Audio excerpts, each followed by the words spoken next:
idea about the risks that that specific feature we're going to build entails. And it's perfect for something like risk storming. So I get the team together.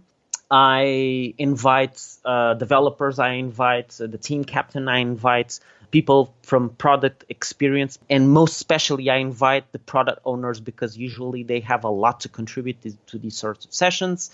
And there's a 1.5 hour format where we derive the 6 most important quality aspects, then come up with some mitigation ideas to cover those risks. And usually it's very common for us to see some haha moments inside of these sessions. For instance, a lot of times the team is completely undervaluing a specific quality aspect. So in the middle of a session, sometimes what happens is that the team is completely undervaluing a specific quality aspect, and all of a sudden the product owner will raise his hand and say, "Are you crazy? This thing is absolutely crucial for this specific project because of this, this, and this." And they were like, "Oh, we didn't know that." And all of a sudden it becomes this like event that allows them to align in ways that they didn't do before, and also allows us to map out the different risks that we can come up with. It's not something that just comes from one person's head. It's coming from the whole team. So this variety in ways of thinking benefits the process of coming up with the risks. And the fact that we lean on the test sphere cards, which are used in risk storming, also gives us a basis for a more informed brainstorming exercise. And so this has become really successful inside my organization. And right now we usually, when we have new initiatives being conducted by teams, there's usually a first discovery phase that's really driven by product experience and also product managers and product owners. But as soon as that discovery phase is complete and we are going into a delivery phase where we know what we want to build and we want to deliver, that's usually the best point in time to conduct a risk storming session so that the team starts thinking about risks prior writing any sort of code. And that's the way we've been doing it. That sounds awesome.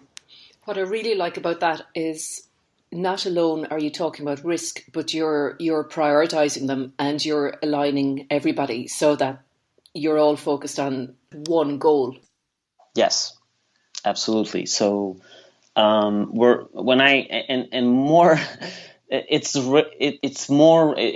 not that frequent for me to be coaching a tester, but most of my work is enabling a team of software developers, of software engineers, to learn how to test as something that they have to do besides development and besides building software. So, and to be honest, it's been a big challenge because, I mean, as you've probably understood up until now, the company has been around for a while. We didn't used to have this sort of approach to quality before, and we are going through this transformation. And when it's like this sort of scenario, not exactly having like a startup where everything's fresh and you're starting everything from a blank page, of course that sort of transformation is completely different and very, very challenging. Absolutely. I mean, from what you've spoken about, you've been with that organization quite a while. So you've seen the evolution of architecture, of team structure, and, of, I guess, the requirement to release software more quickly. So, these changes don't happen overnight. Yes, absolutely. And it's something that it takes a while. It's a lot of times it's a technological evolution, but a lot of times it's also a people evolution, because if people are used to doing things a certain way, we have to allow them to also adapt over time to these new ways of seeing software, releasing and software engineering through time. One of the things that, for instance, happened was that when you do this sort of shift from people who used to work in a setup where they would develop software and then there would be someone who was there to test it, and all of a sudden you say, hey, now we have to do this as a team and everyone has to develop and test, then you can face a bit of skepticism and resistance from teams. One of the things that I've been advising a lot of people is that don't try to do this sort of transformation all overnight. Understand that things take time, and you should if you have a team and you want to bring them on board with this idea, usually you have to figure out where you want to start inside a team. And each team will be different from the team next to it. So, for instance, I've seen teams where there's this central figure, this person inside the team, which usually is more experienced or maybe is in a leadership role, and everyone around that person just follows that person, So, and usually in that sort of team, the challenge is to bring this person on board because the rest of the team then naturally follows. But I've also seen other teams that have a different sort of human dynamic where there isn't a central figure. It's much more democratic. In those situations, what we found as quality owners that usually we should pay attention to is who are the biggest detractors and who are the people that are more willing or more open to this new idea. And so start with those. And then as you start getting these ideas inside of the team and more people coming on board, then the biggest detractors also start revisiting their own ideas about the subject. And it's much more easier to also bring them on board. So sometimes you have to prove that there is value in what you're doing before you get Absolutely. people to buy in. So, Joao, there was obviously some kind of a turning point in your organisation when your organisation decided it was time to change their approach. Can you talk me through that? So essentially, there's one thing that's very important in all of these things of this whole team approach to testing and quality, which is management. I mean, I was expressing the different ways you approach different teams in order to get them on board with these ideas. But in my specific context, this was made possible because management was fully on board with this idea.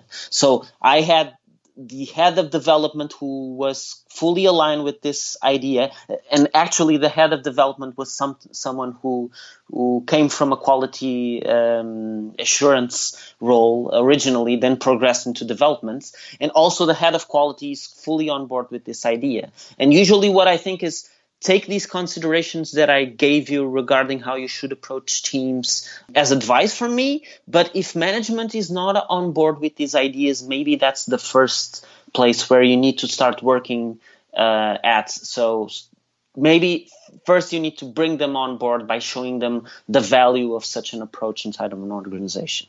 Yeah, okay. And Max, if by any reason, I don't know if you sent out links or something like that when you put out the podcast, but a lot of the ideas that I expressed here today, especially about the quality owner story, they were told in a talk that I delivered at Agile Testing Days last November. I was at the conference with Areti inclusively, which was when I met her for the first time in person. We actually recorded that talk as a video, and it's publicly available on YouTube. So if people are interested in checking the talk afterwards, I can send you the link and you just include it or something like that. We're almost out of time, Joe, but just to finish up. So if somebody wants to get into quality coaching, what advice would you give them? Well, I think that the biggest challenge a lot of times is really related to what I've just described. Mm-hmm. Sometimes you can be in situations where you'll face skepticism and you'll face resistance. I think that two things are important here. One of them is understanding that change takes time, especially when we're thinking about people's changing their view of things. We got to be patient. Another thing is that relying on the community of software testing worldwide, looking at what people are talking about in Ministry of Testing, in other communities, there's lots to be learned, lots of other professionals that are already doing this. The community is incredibly open to new people, so you can always reach out to other people that are already doing this to seek advice, because especially given that I live in this world where we have our own quality group, where each one of us is a quality coach, and each one of us is facing these challenges. Being able to rely upon each other is really, really valuable, because all of a sudden, if you're starting to doubt your own ideas and the things that you are trying to do, having people next to you that show you that this is the right way and to which you can lean on is very, very valuable. That sounds like really, really good advice. Thank you. Yes. Okay. All right, Joao, thank you ever so much for your time this morning. Thank you, Max. This was really, really cool.